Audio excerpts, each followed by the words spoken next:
Hi Oprah, my name's Kimberly Auerbach, and today I'm taking you home.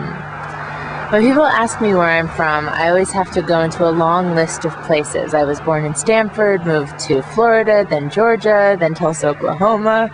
I love Tulsa, I have to say. That was one of my favorite places to live. I had the most friends, and the little performer in me came out. Then I moved to New Jersey, Manhattan, Westchester, and back to Connecticut. And then in '96, my mom asked my dad for a divorce.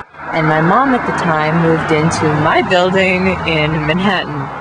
So here we were living together in the same building, which was so like a sitcom or something.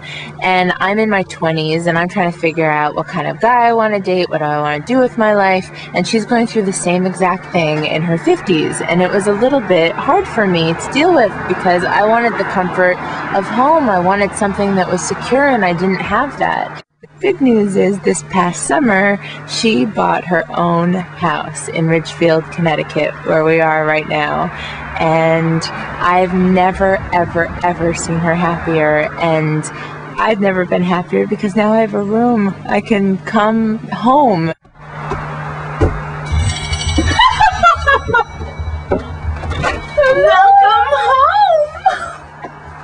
home! Oh, it looks so beautiful. Love it. Okay, and so then this is coming through. It's all open. Table and chairs that I bought at an auction. But the real beauty is back here. I get to see trees from all my windows. I didn't think I'd ever own my own home. I always had this irrational fear that I might be homeless. Really? Yeah, since I was real little. And now I feel like I never will be. I'm struggling with, in my life, this sense of being goal-oriented and wanting to accomplish things in my life, and this sense of wanting, and then constantly being reminded that it's just all about the process. It's not necessarily about the getting.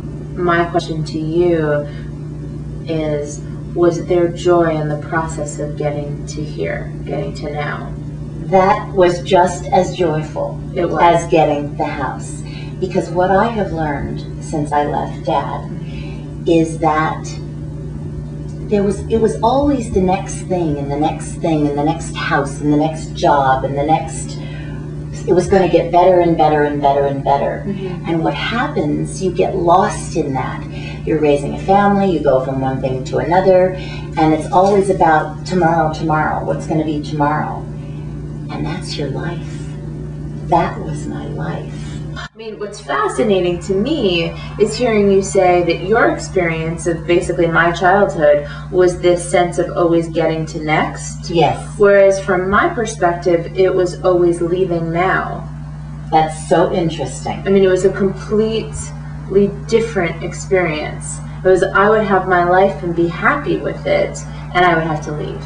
And then I would have my life and be happy with it, and then I would have to leave. Right. There was never a sense that I had as a kid, oh my God, New Jersey's going to be so much better. I love the kids in New Jersey. It was more like the kids in Tulsa, Oklahoma saying, you're moving to the armpit of America. Oh, you know, and feeling like, well, what do you mean about the armpit of America? Right. I don't want to move to the, and I love New Jersey, but there was just a very different sense that's fascinating. Because now as an adult, I know exactly what you're talking about. Yes. That sense of, well, if I have the better job, if I have the bigger car, if I have the this, then I'm going to be happy. The house isn't next. The house isn't bigger and better and another thing. The next step on the ladder of success. That is not what it represents to me. It is not, to me, it's not a material possession. This house is not a material possession. It is, but it isn't. In my heart and in my spirit, it represents to me safety, security. It represents home. As a little girl, I couldn't give you the roots and the stability, but I feel like here, I can. Mm. It's like I'm not going anywhere. This is going to be, no matter, you're going to grow up and have your own life and your own home and your own family, but Mom's still going to be here and you can still come home. And that feels like maybe I'm maybe I'm making something up to you. No, really, that thrills me.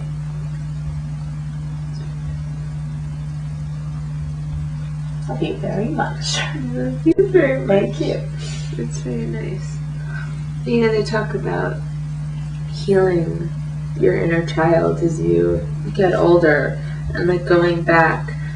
And more often than not, you hear people say, well, you just have to accept what is. This idea of accepting what is. And I agree with that. But I also think that you can have corrective experiences and very healing experiences. And that, as you were saying outside, that it's not too late. Right. That following your dream, it's never too late to follow your dream. Right. It's never too late to like yourself. It's never too late to have good self-esteem. It's never too late to know how to have a relationship. And I like that that's part of it, that it's never too late to have roots. Children. Yeah, that's really beautiful. Oprah, I'd like to thank you for this opportunity to pursue my dreams, and in the process, you helped me find my way home.